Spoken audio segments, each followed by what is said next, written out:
सुवर्णपुर नाम का एक छोटा लेकिन हरा भरा राज्य था। उस राज्य की सीमा पर बसे मधुपुर गांव में एक महान वैद्य रहते थे जिनका नाम वैद्यराज चंद्रकांत था। उनके हाथ में ऐसा जादू था कि मरते हुए इंसान को भी वे उठा देते थे। दूर दूर के राजा अपने दरबारियों को उनके पास भेजते थे। वैद्यराज की ख्याति और दौलत दोनों अपार थीं। वैद्यराज के 3 बेटे थे, सोमचंद, भोमचंद और टोमचंद। नाम में चंद था लेकिन अक्ल में अंधेरा। तीनों इस कदर निखट्टू थे कि पड़ोसी भी उन्हें देखकर मुंह फेर लेते थे। सुबह तब उठते जब सूरज आधा आकाश पार कर चुका होता। दिन भर आम के पेड़ के नीचे पड़े रहते और शाम को तालाब किनारे बैठकर ऊँघते।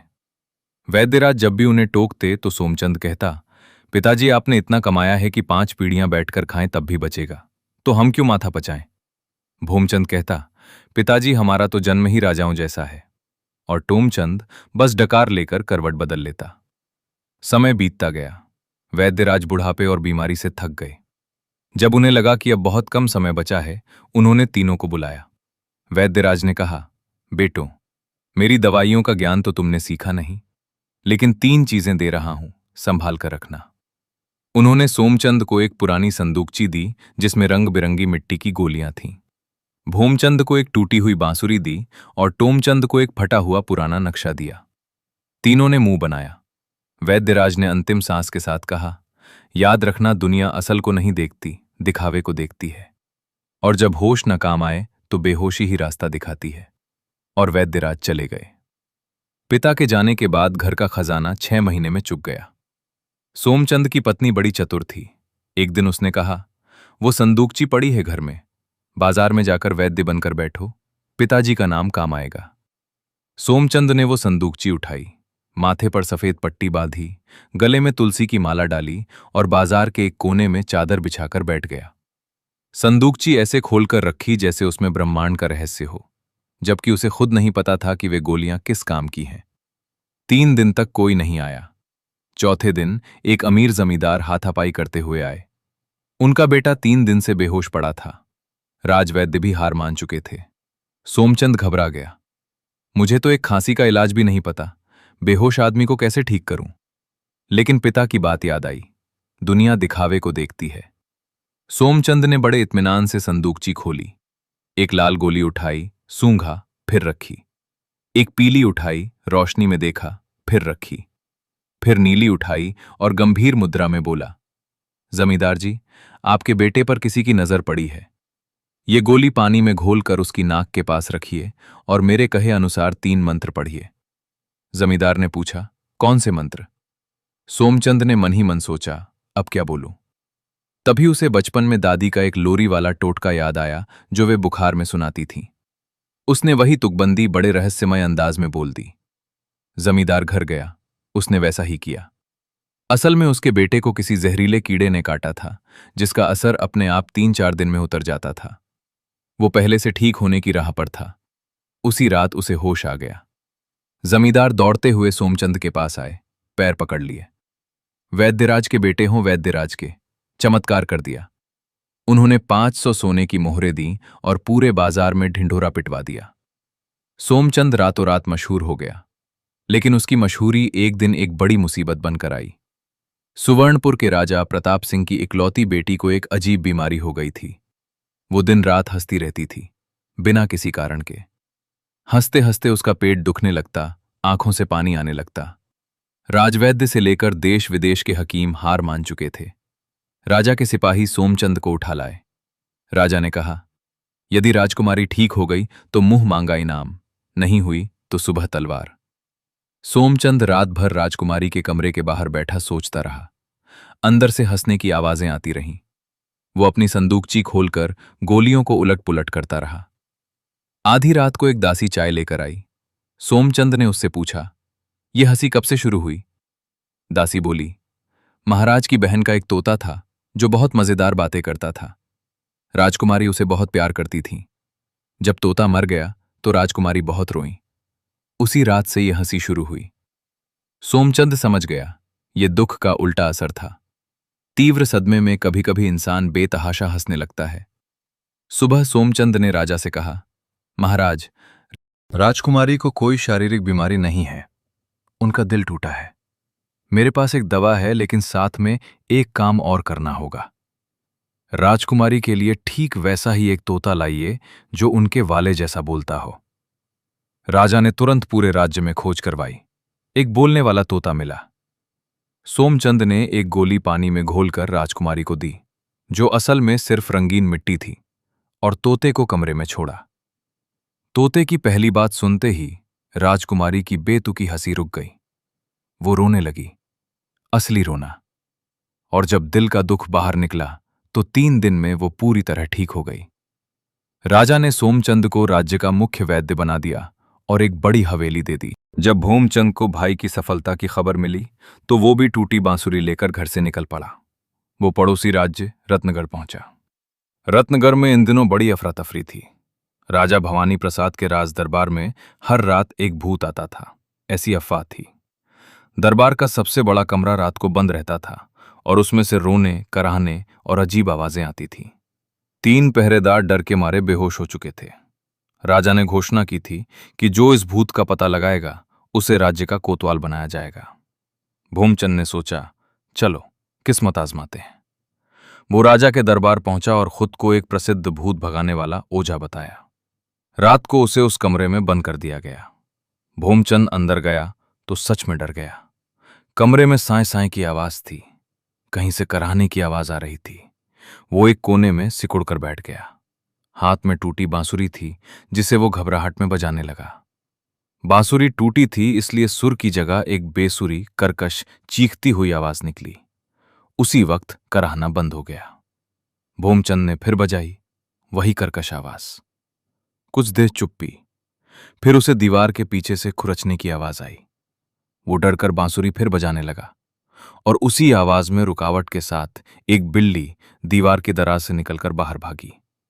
उसके पीछे 3 और बिल्लियां। असल में दीवार में एक पुरानी दरार थी जहां बिल्लियों का बसेरा था। उनकी आवाजें ही भूत की आवाजें थीं। बांसुरी की कर्कश ध्वनि से घबराकर वे बाहर निकल आईं।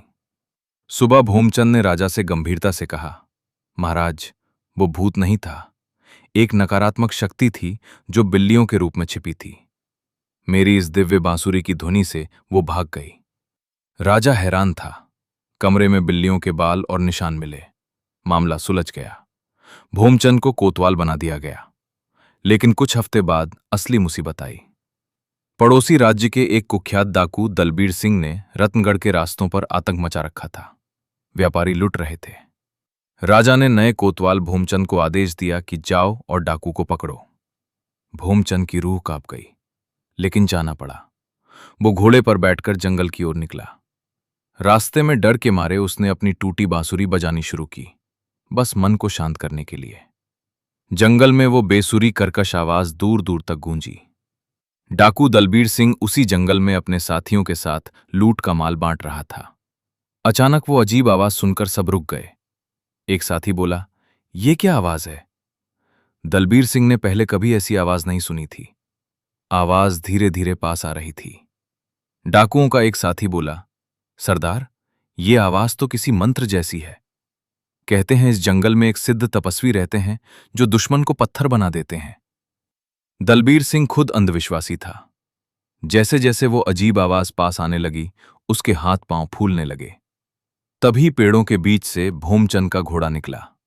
भूमचंद की आंखें बंद थीं और वो डर के मारे लगातार बांसुरी बजाए जा रहा था। डाकुओं के सरदार ने देखा, एक अजीब आदमी आंखें बंद करके घोड़े पर बैठा है और उसके मुंह से वो रहस्यमयी आवाज निकल रही है। भागो! दलबीर सिंह चिल्लाया, यही वो तपस्वी हैं। पूरा डाकू गिरोह लूट का माल वहीं छोड़कर जंगल से भाग गया। भूमचंद ने आंखें खोलीं तो सामने लूट का सारा सामान पड़ा था और जंगल में सन्नाटा था। वो सामान लेकर शान से दरबार लौटा। राजा ने उसे पूरे राज्य का रक्षा प्रमुख बना दिया। जब तोमचंद को दोनों भाइयों की खबर मिली तो वो भी फटा नक्शा लेकर निकल पड़ा। वो पहुंचा तीसरे राज्य स्वर्णद्वीप में।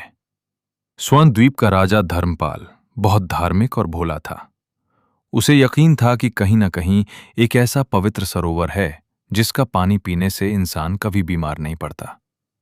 तोमचंद ने अपना फटा नक्शा निकाला और खुद को एक प्राचीन मार्गदर्शक बताया।